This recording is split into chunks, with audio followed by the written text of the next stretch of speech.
Hello বন্ধুরা, তোমাদের মাঝে নিয়ে হাজির হলাম গৃহপ্রবেশ ধারাবাহিকের পরবর্তী চমক নিয়ে। তো চলো আর দেরি না করে পরবর্তী চমকে কি কি থাকছে তা নিয়ে আজকে আলোচনা করা যাক। শুভ প্রতিজ্ঞা করে নিজের কাছে যে এবার যেভাবেই হোক সে ভালোবাসা দিয়ে তার মেয়েকে আবারও তার কাছে ঠিক ফিরিয়ে আনবে।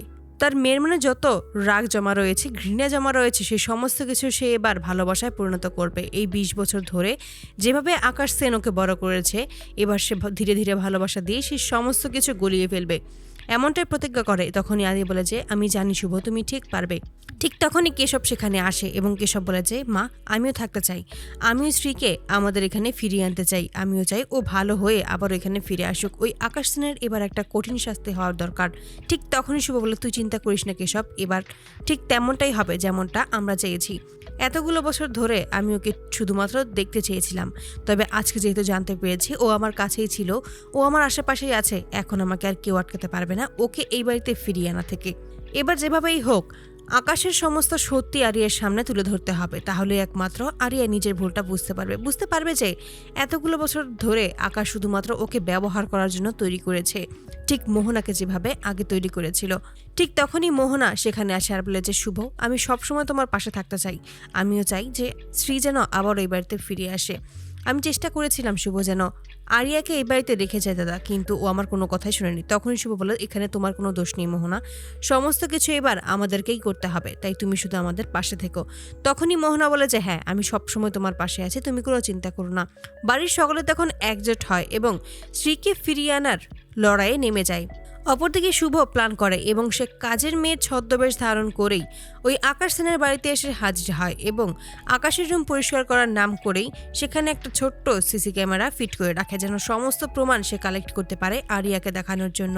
ওই আকাশ সেন যে আসল কালপিট এটা প্রমাণ করার জন্য হলেও তাকে এই সমস্ত প্রমাণ জোগাড় করতে হবে এবং আরিয়াকে বোঝাতে হবে যে এই সমস্ত কিছু আসলে আকাশের পরিকল্পনা ছিল। তবে আরিয়া কোনোভাবেই শুভকে মেনে নিতে পারে না। ঠিক তখনই দেখা যায় যে আকাশ তখনও বলতে থাকে শুভর জন্যই তোমার জীবনের এত কিছু হয়েছে, তুমি কিন্তু কখনোই ওকে ছাড়বে না। এতে করে আরিয়া আরও ক্ষিপ্ত হয়ে যায় এবং আকাশকে কথা দেয় যে সে এবার ওই শুভলক্ষ্মীর জীবন শেষ করে দেবে, এবার ওদের সংসারে নতুন করে ঝড় তুলবে। এতে করে খুবই খুশি হয় আকাশ। অপরদিকে আকাশ যখনই একটা কাজে বাইরে বেরিয়ে যায়, ঠিক সেই মুহূর্তে ওই সিসিটিভি ফুটেজটা নিয়ে আসে এবং সেখানে সমস্ত কিছু প্রমাণ জোগাড় হয়ে যায় এবং সেই সিসিটিভি ফুটেজে সমস্ত কিছুই দেখতে পায় প্রমাণ রয়েছে, যা দেখে এবার শুভ চিন্তা করে যে এবার সময় এসেছে আরিয়াকে সমস্ত সত্যিটা জানানোর।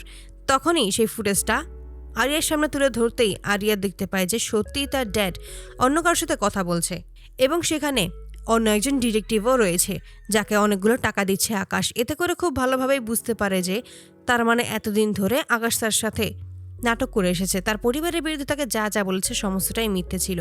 এই সমস্ত কথা শুনেই নিজেই হতভম্ব হয়ে যায় আরিয়া। ঠিক তখনই বলেছে আপনি কে, আপনি এই সমস্ত প্রমাণ কিভাবে পেলেন? ঠিক সেই মুহূর্তে নিজের ছদ্মবেশ থেকে আসল রূপে ফিরে আসে আরিয়ার সামনেই শুভ। ঠিক তখনই চিৎকার করে উঠে বলে আপনি এখানে? তখনই শুভ বলে যে এটা ছাড়া আমার আর কোনো পথ ছিল না, তাই আমি বাধ্য হয়েছি এই সমস্ত কিছু করতে। আমি শুধু চেয়েছিলাম আকাশ সেনের সমস্ত সত্যি যেন তোর সামনে আসে, আর আজকে আমি সেটাই করতে পেরেছি। অবশেষে আরিয়া সমস্ত কিছু বুঝতে পারে এবং ছুটে এসে নিজের মাকে জড়িয়ে ধরে। তো বন্ধুরা, তোমরা কি চাও যেন এবার আকাশের সমস্ত চক্রান্ত যেন বুঝতে পারে আরিয়া এবং নিজের মাকে জড়িয়ে ধরে? অবশ্যই তোমরা তোমাদের মতামত কমেন্টে জানাতে ভুলো না। ধন্যবাদ।